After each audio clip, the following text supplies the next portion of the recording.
Hello, welcome to WGSN-DB Going Solo Network. We are so very happy to have you here with us today. Those of you that don't know me, I am your host, Cece Schatz. I'm the doyenne of relationship building, and we're on the goingsolomedia.com. But we have something, sorry, we had some backbeat going there, but we've got a very important topic and a very important guest with us today, and I want to waste no time whatsoever. We are talking about domestic violence because, as we're moving into October is our domestic violence month. And so you're going to be seeing a great deal of shows with regards to that. We are associated with the divorcecoalition.com, and any of those individuals that you feel that you may need some additional assistance, we have wonderful hosts and coaches there and wonderful shows that you can listen to. So you want to definitely check out that divorcecoalition.com. But let's get on with our show because we've got a lot to discuss here. We're talking about, are you a victim with emotional abuse? And we have Jackie Pilossoph and am I saying no, Pilossoph, Jackie Pilossoph. I do apologize. So Jackie Pilossoph, she has an MA and she's the founder of Divorce Girls Smiling, divorcegirlsmiling.com. So check out her website. She this company, she connects people facing divorce with, and she like vents divorce professionals to really come on her podcast that she has, which is called Divorce Girls Smiling, and also on her website. So anyone that's truly associated with Jackie, she truly makes sure that they are who they say they are, and number one, do they know their stuff? And so that's very, very important as we're moving forward in this important topic of victim of emotional abuse. So welcome to the show, Jackie. Oh, Cece, thanks so much for having me, and thank you for calling me a very important guest. You are a very important guest. You're a very important person because I tell you what, there's no, individuals like you, and we have many of them here on the platform. They really give of their time and their self, trying to really help individuals go through a very tough time in their lives. And so, of course, you are, very special with regards to that. But let's talk about a little bit before we start on the subject. I want people to know about you and connect with you. So why do you have this passion for helping those through divorce, and you started the Divorce Girl Smiling. So tell us a little bit about you and what your passion is and why you do what you do. Sure. So I got divorced about 17 years ago. And my background is that I'm a journalist. I was a former TV reporter. So when I got divorced, writing was the thing that made me feel good. It saved my life. And so I started writing. And when I got divorced, my kids were 3 and 5. I had no family in town. I didn't know one person who was divorced in my community. And I felt really all alone. And at the time, there really wasn't like Google even, I don't think. It was like 2007. So right on the border there. So I don't even remember if people were Googling yet. Maybe just starting to. But there really wasn't anything out there. And I felt very alone. And so I saw this niche to help people like me because I really didn't want people to feel this way anymore. It's a terrible, horrible, lonely, depressing feeling so alone. So I just started writing, and Divorce Girl Smiling was a blog. And then it became a podcast and a mobile app and a website. And then I started partnering with all of these wonderful divorce professionals because it's hard to find people who you can trust. And so I vet them really well, and I make sure that nobody is on Divorce Girl Smiling who I wouldn't do business with myself. So it's really become my brand, my passion. I just love it because I truly feel like I'm making a difference, helping people feel less lonely and alone. That's wonderful. It's funny when you say that because I got divorced in '08. So you were just a year ahead of me. And exactly the same thing. I felt exactly the same way, which is why I started into this path, and it's now gotten me into more into the media.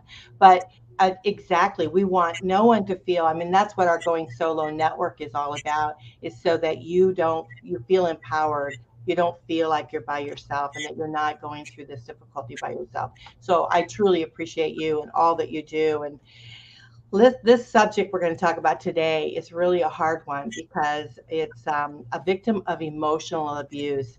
So let's talk about that a little bit. So what is that? What is emotional abuse? Okay, so before I answer that question, I want to say a couple things. Okay. I think in the coming weeks, because it's Domestic Violence Month, you're going to have all these guests on here, professionals, talking about physical abuse and what to do and how to get to a shelter and all this. So, for my part, I thought I will talk about a kind of abuse that is tricky because you're not being punched in the face, but you're really being punched emotionally. And so a lot of people say, well, really, am I a victim of emotional abuse? What is that really?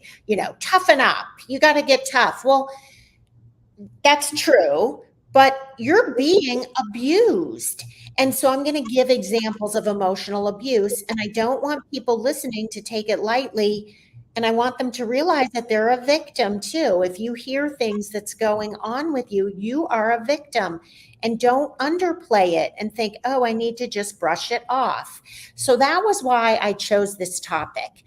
And the second thing I want to say is I want to tell your listeners that I'm not a therapist. I don't have a degree in psychology, and I'm a journalist. And so over the years, through my column in the Tribune that I had for several years, I interviewed hundreds of therapists, and that's kind of how I got to know all that I know. So I just want to clarify that the information that I'm going to give is not coming all from me. Yes, I'm going to give my opinions and what I experienced and what I've seen, but it's coming from a therapist who wrote an article for Divorce Girl Smiling, and her name is Brittany Baker. And Brittany is a therapist on Chicago's North Shore. She's wonderful. If you are interested in talking to her, you can find her at Nick's Baker. I believe it's nicksbaker.com is her practice. And so I just want people to know a lot of this information is through an interview that I did with Brittany, but I do have other experience personally and through talking with others about emotional abuse. So with that said, okay, that was kind of long-winded. So that we make sure we do our disclaimer too. Nothing discussed today constitutes mental, religion, legal, and or financial advice. Should you seek advice, consult a professional directly. So just so that you know, this is the opinion of the individual that's speaking, and maybe not necessarily yours. So let it. So be it. Well, I always say, take what you want and throw the rest away. Absolutely, right? Absolutely. So what is emotional abuse? So according to Brittany, and I would agree with her, emotional abuse is when an individual exerts control, creates fear, and isolates another through behaviors and interactions that either belittle them, criticize them, humiliate them, or manipulate them. And when emotional abuse occurs, one person is using emotion to gain power over another, and it is a form of psychological abuse. It can come in many forms that range from like threatening, yelling, name calling, gaslighting, invalidating someone's feelings, acting jealous. It can be them speaking poorly about you to others online, even or in front of you. And the aggressor could also be threatening to harm themselves and blame you. I mean, the list goes on. There are so many different things. But the difference between emotional abuse and physical abuse is that if someone's being physically abused, they're going to be walking around, like, tell me if I'm right, Cece, with like a bruise on their arm or a black eye. And this is what we think of when we think of abuse. But emotional abuse is something that the outside world can't really see. And so, in a way, it's just as bad, if not worse, because the person is thinking, well, really? Do I have a right to be upset about this? And you start to doubt yourself. And when I look back on the way I was treated, I definitely was a victim of emotional abuse, but I just thought, toughen up. You're fine. You're being too sensitive. And now I'm really mad at myself that I did that, but I didn't know.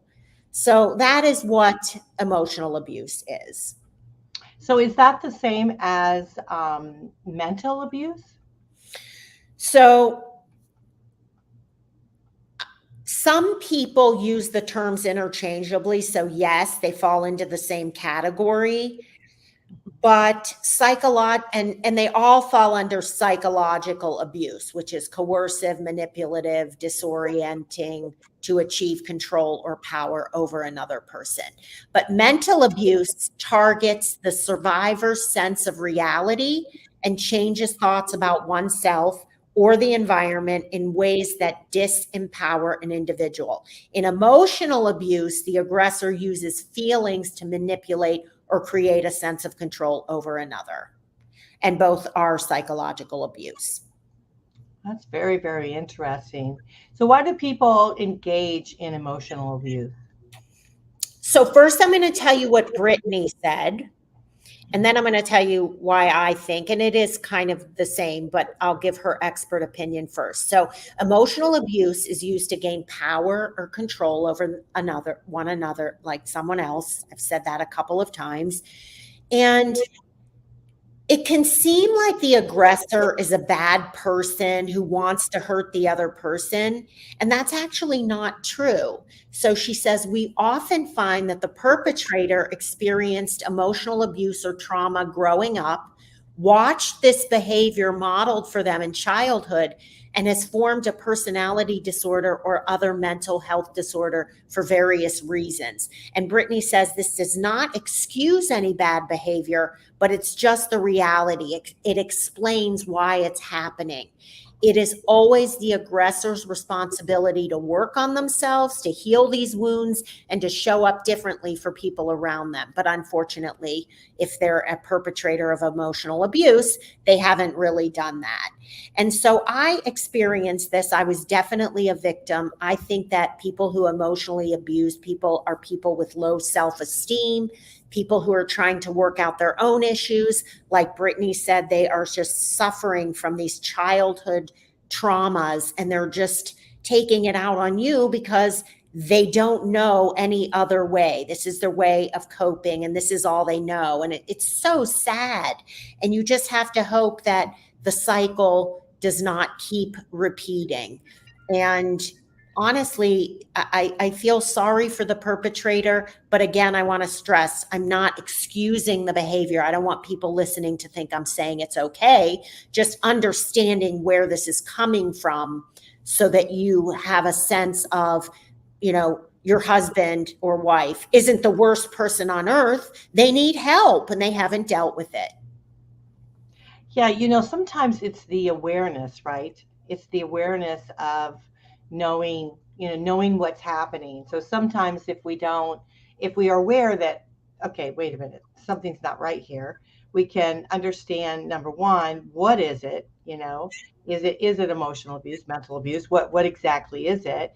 And then if it is this, and we know the person's background, we understand where they're coming from, then we can have a little bit of a better understanding of what's going on in our lives. So maybe we can take action of how we can correct this or how we can move forward in our lives with this. So, it's not saying that maybe you don't want to divorce your partner because of this.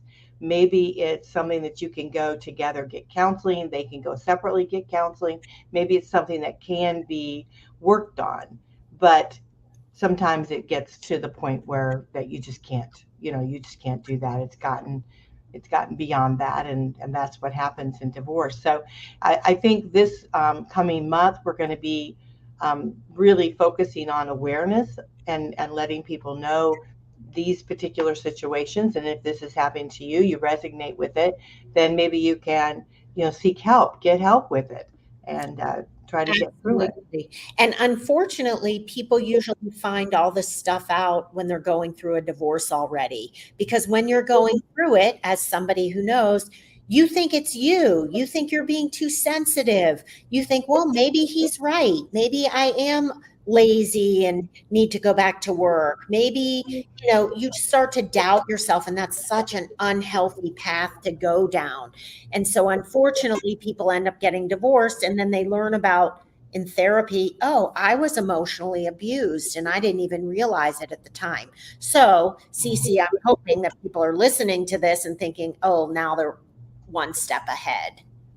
Right. So can you share with us some signs where you might be, a victim of emotional abuse?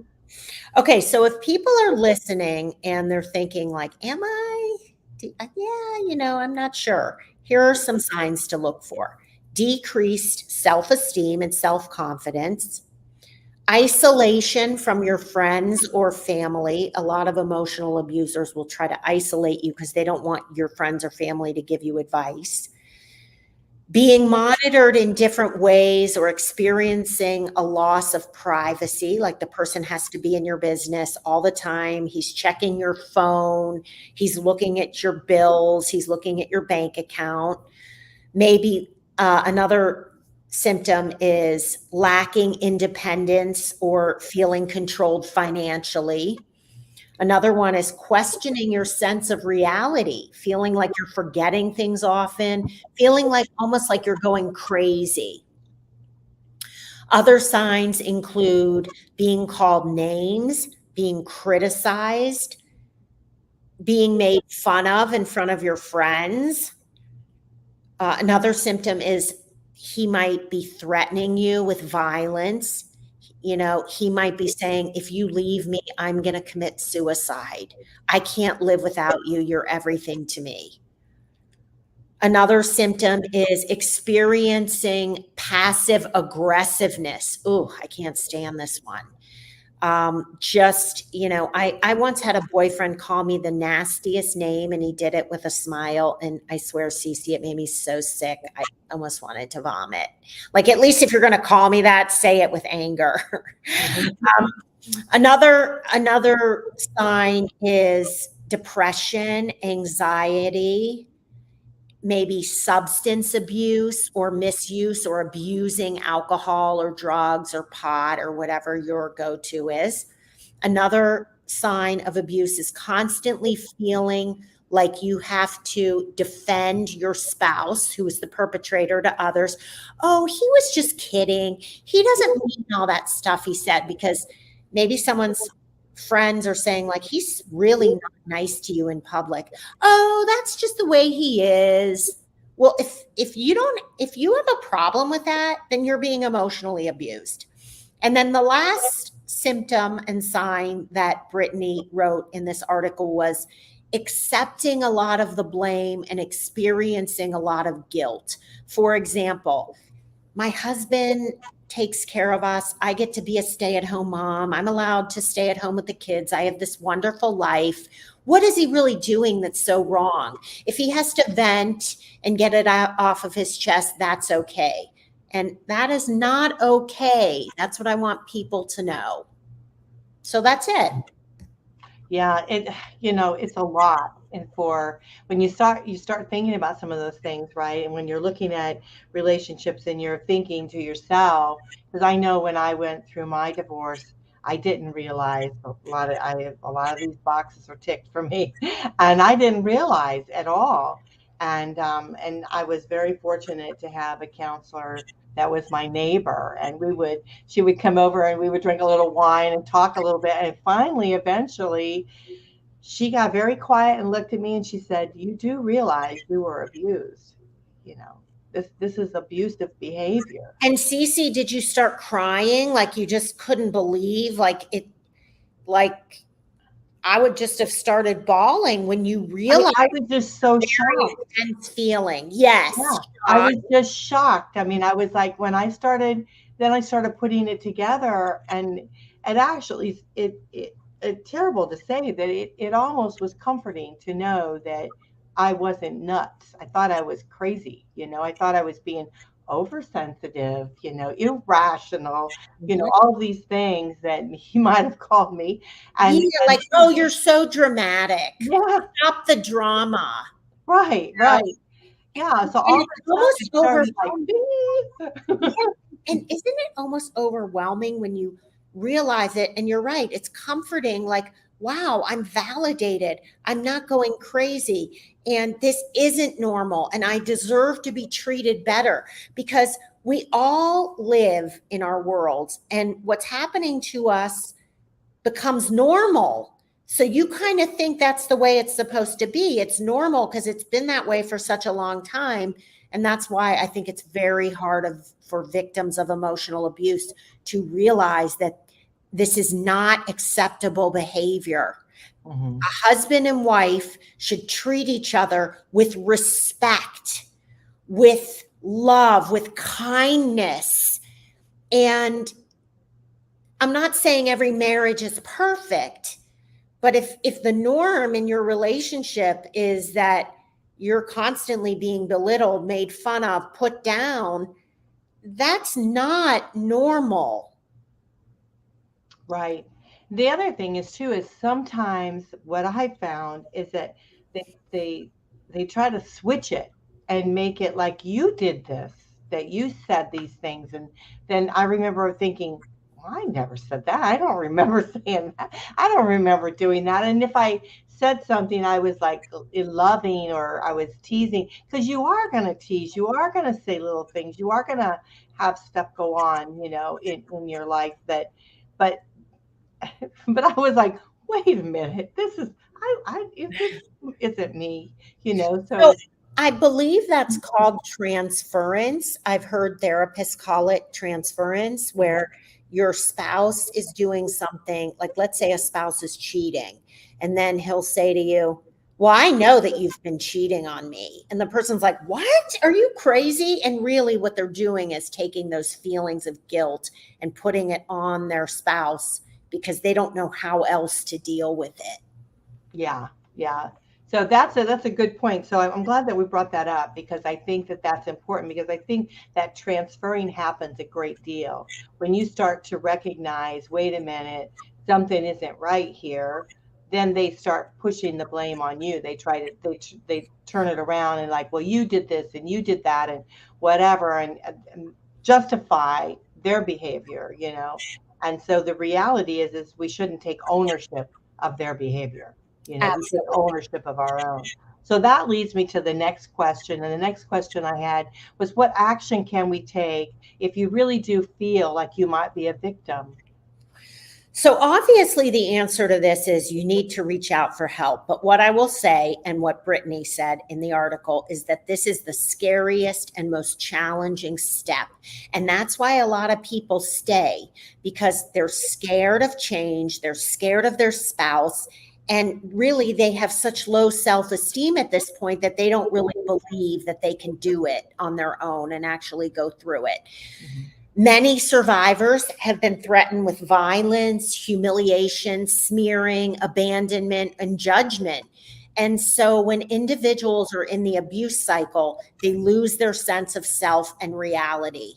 And the abuse often leads the survivors to believe that they're not good, they're not whole, they're not worthy, and they need the abuser in their lives. So survivors have to remember the lack of self-worth or the feeling that they're bad is a function of the abuse cycle, and it's not true. And she also wrote here, according to the National Domestic Violence Hotline, those in abusive relationships return an average of 7 times before severing ties completely. So professionals, therapists, case managers, organizations, lawyers, doctors, financial advisors can help somebody take the necessary steps to leave. And survivors can also reach out to their support network. And she said, I caveat this by saying that not everyone will be a part of the support system because unlike physical abuse, there's no there are no visible marks, and people may not understand, and they might discount the survivor's experience. I mean, I remember someone said to me, like, well, why are you getting divorced? I mean, is it that bad? Like, did he hit you? And I was like, wait, what? So every situation is different.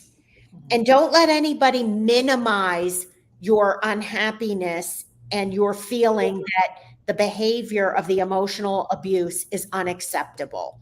And just don't listen to those people, and go to your support network and ask people that you really trust. You can even start with your therapist, your physician, your divorce attorney, and be connected to these resources.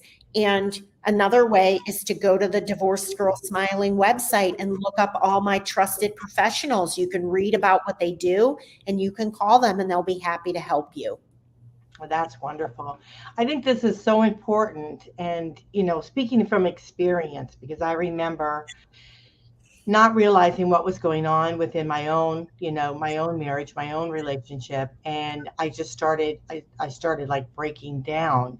Now, and what was really weird was that, everybody around me thought we had this great marriage, right? They thought we had this wonderful, I mean, we looked like we were perfect. We had a wonderful home, and beautiful home, baby, all this kind of stuff, everything great going on. But inside those four walls was totally different. What was happening with me was was different, and I didn't really understand what was going on, because of course I didn't realize I was being emotionally abused. And so, it started breaking down, becoming ill, getting all kinds of, like, my immune system started breaking down. It was crazy. And finally, That happened to me too. Okay, go ahead.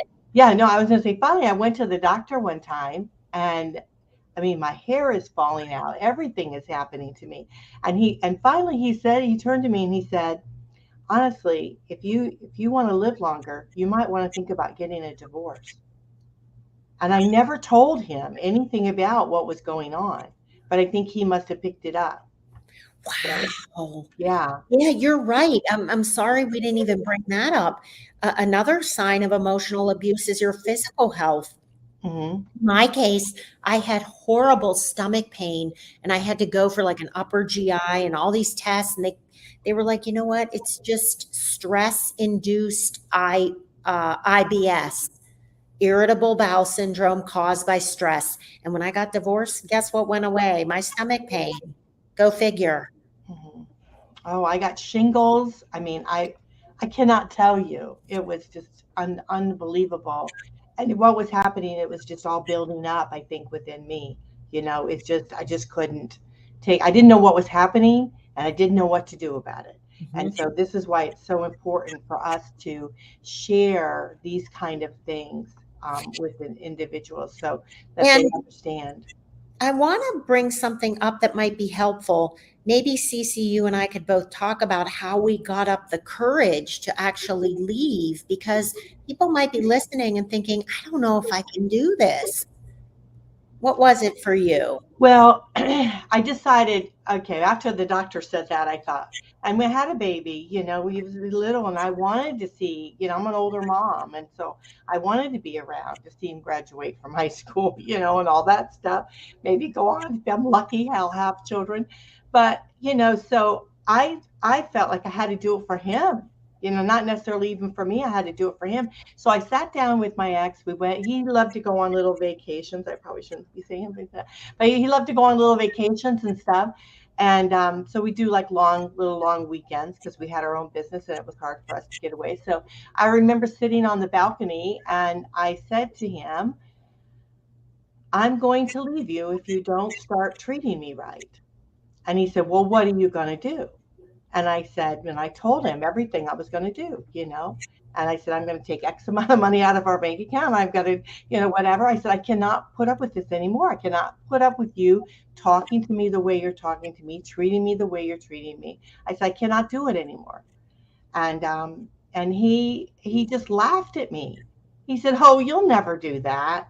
You can't make it on your own. You can't survive on your own without me. You'll never do that. And he just laughed and everything.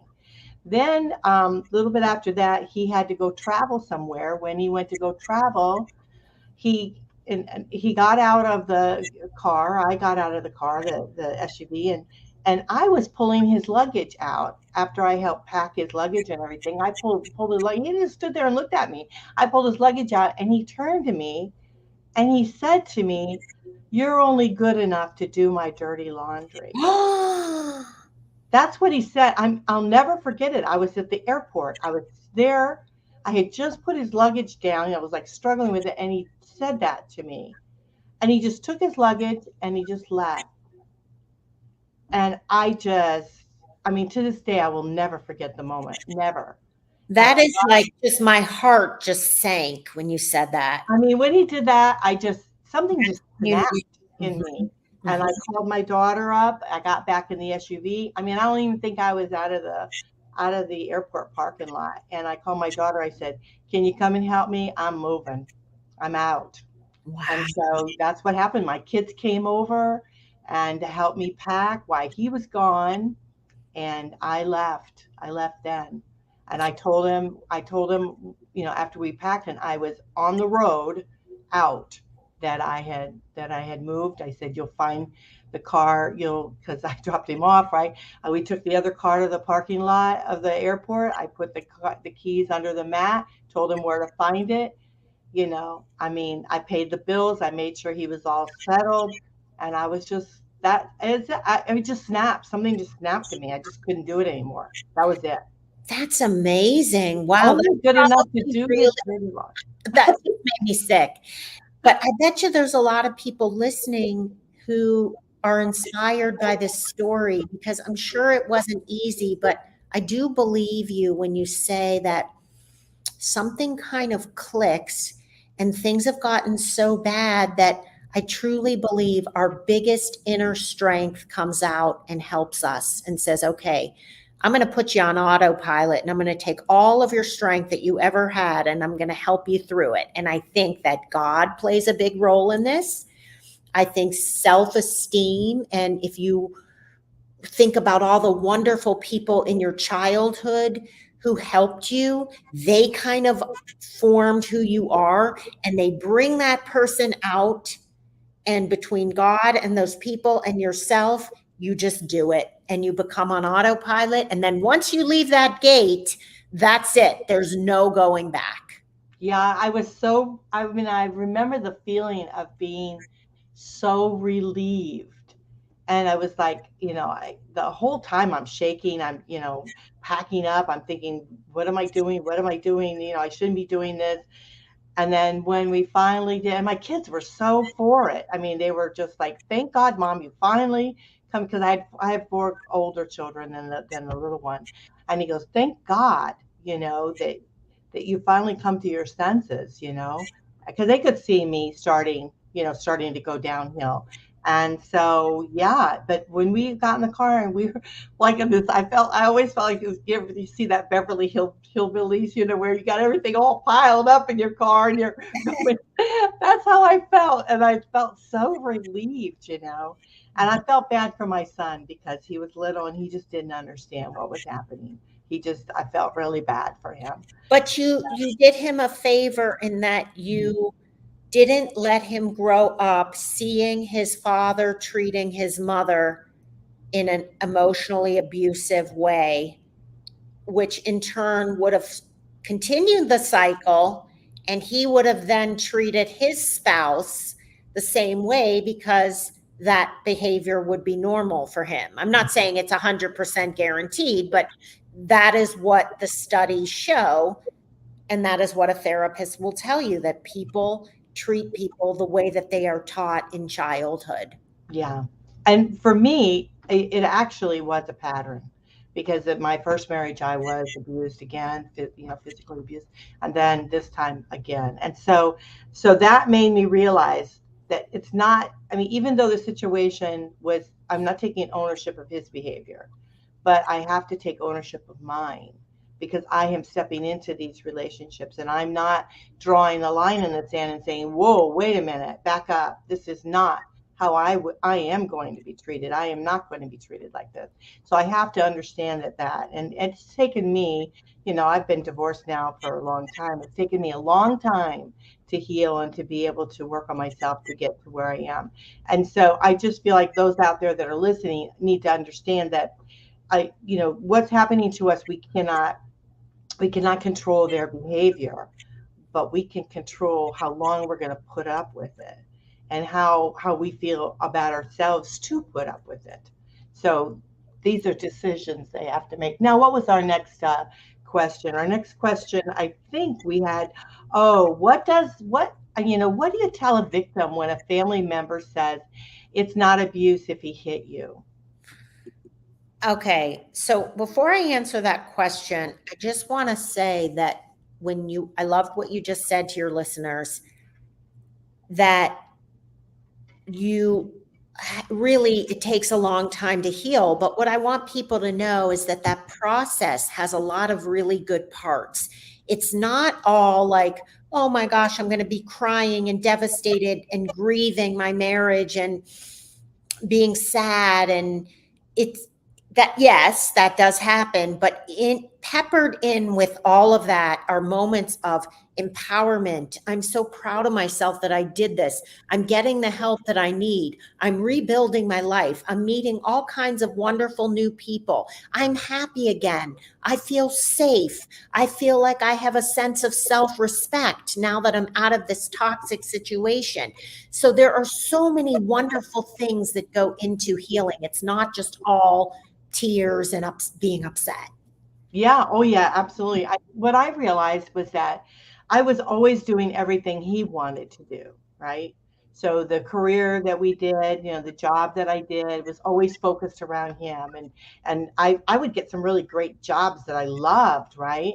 And then I would have to quit because we'd have to move because of his job would move because of him. But then I realized that this space that I'd given myself is that I really didn't like a lot of the stuff that we would do together. I did it because he wanted to do it, right? And so then I started thinking about, well, what do I like doing? What do I enjoy doing? And now here I am doing what I love. I absolutely love doing this job that I have now, which I would have never in a million years done. I would have still been probably working, his business, trying to help him be successful, right? And instead of doing what I truly enjoy doing. So I think that if we can step back, learn from our situations. I won't say that necessarily mistakes, but learn from our situations, and then start carving out a new path, a new road for ourselves that we really truly want to do. And there's going to be ups and downs in it. Sure, there's going to be stuff, but get to the point where we love doing what we do. Like you're doing the Divorced Girl Smiling. I mean, you wouldn't have probably done that No. if the And, situation hadn't happened. and had I stayed, I would probably be a shell of myself Hmm. and I would not have had a happy life. And I knew that. And so it really has been a wonderful ride. I made a ton of mistakes after the divorce. I mean, everybody does. You make a ton of mistakes in life. I'm still making mistakes all the time, but I do a lot of things that are right and that are good. And when I see my children grown, they have become these amazing people. And I take a lot of pride in that because I was with them so much when they were young. And I hope I did good. And I think I did, just Hmm. based on what they're doing now and what kind of people they've turned into. So really, it's very rewarding. I'm so glad that my life turned out like this. Yeah, I'm the same way. I feel exactly the same way. I mean, people that are in my life now wouldn't have never been there, and so I'm really happy with that. And again, with my kids, I have five, and they've all done real well. The youngest now is grown and in college, and so yeah. So and I'm excited to see where his future is going to go. And so yeah, they're all looking at me like, Mom, I can't believe you're doing what you're doing. And yeah, so they're all real thrilled with it. So there's a lot of pluses. I think when we begin to start taking control of our lives and start understanding what it is that makes us tick and what we like, and set our boundaries. We must set our boundaries as we move forward in life, and that's all very very important. So what Do do we do? Should we get to this last question? Because we put it out there and then I never answered it. Yeah. So what do we do if someone says, oh, they what was the question? What would you tell a victim who has a family member who says not abuse if he didn't hit you? Right. And that's true, because a lot of people do think that if you're not physically hit, nah, it's not really abuse.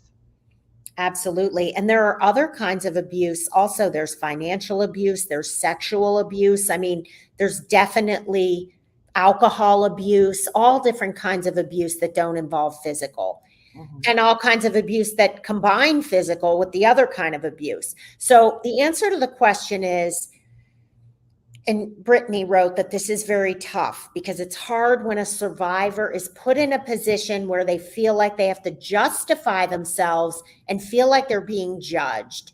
And in some ways, it confirms what an aggressor has said and taps into the sense that their reality and emotions are invalid.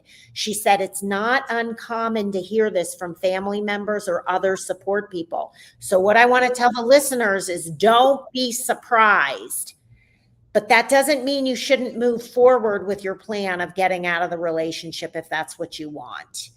Yeah, I agree with that. You know, sometimes you have to think that people don't really understand what you're going through. They don't really understand the circumstances. And so if they don't, you know, if they say something that doesn't really resonate with you, then throw it away, right? Don't worry about it. You need to focus on what is important to you. And if you feel like something's not right, it's not right.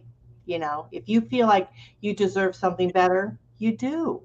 You know, I think we really have to get true to the core of who we are, and you know, and not allow all these outside voices to step forward. I agree. Yeah. So here's the hard one. Here's the last question, and the very, very hard one. How can a victim of emotional abuse heal? And I mean, we're going to go over our time, and if we do, so be it. So let's tackle that one. Okay. So really, I love ending these interviews on a positive note because people do heal. And if you're listening to this, just look at Cece and look at me. We definitely have healed. Survivors often have depression, anxiety, PTSD, low self-esteem, low sense of self-worth, and many other adverse impacts of various facets of life. So Brittany says, I always recommend finding a good trauma-informed therapist to work through these challenges. And she encourages survivors to find a community, a support system where they feel heard, seen, and understood. There is power in numbers and knowing you're not alone. And for example, I'm just going to give your listeners an example. If you are married to an alcoholic who's abusive, go to Al-Anon. It is a wonderful support group.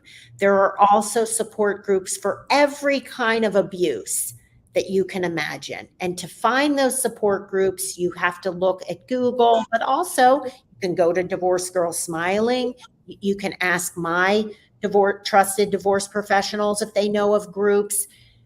Being in a group and feeling heard and validated is important. And by the way, the Divorced Girl Smiling Facebook group page is a wonderful online resource. You can join the group and you can post a question. It's all confidential, and people in the group, you'll get like 15 to 20 responses from people saying, I had the same thing, blah, blah, blah. And you will feel so connected to people and so validated and so heard. And that's very important in healing. Mm-hmm. Yeah, very, very much. I mean, that's how this all happened, right? Is I joined a divorce support group, and there was like 5 of us, I guess, in the group. And it grew. And the lady then decided that she didn't want to do the group anymore. I took it over with a friend, and then she didn't want to do it, so I kept it. And so it changed my life because it made me realize that I wasn't the only person experiencing what I was experiencing, right?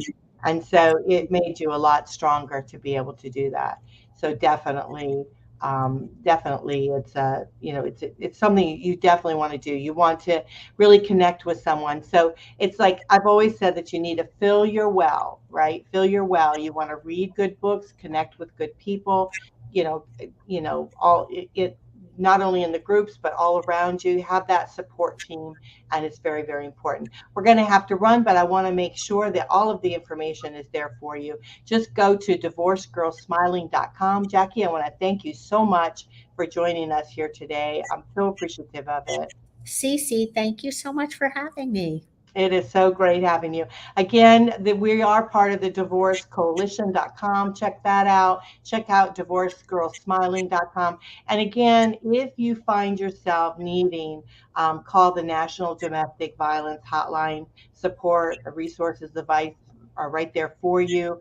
It's 1-800-799-7233. It's 1-800-799-7233. There's someone there 24/7 that can answer any questions that you have, give you any assistance that you need. Do not hesitate if you feel that your life is threatened and you need to get some sort of support right away. Most certainly do that. So again, we want to have you connect with Jackie at divorcegirlsmiling.com, and we're going to have to run. You guys have been listening to Going Solo with Cece. This is the goingsolomedia.com. We've been talking about victims of emotional abuse, and I want to thank you so much for joining us today. Catch us on the goingsolomedia.com. All of our wonderful hosts and guests are on there. So we'll catch you next time. Bye for now. Bye bye.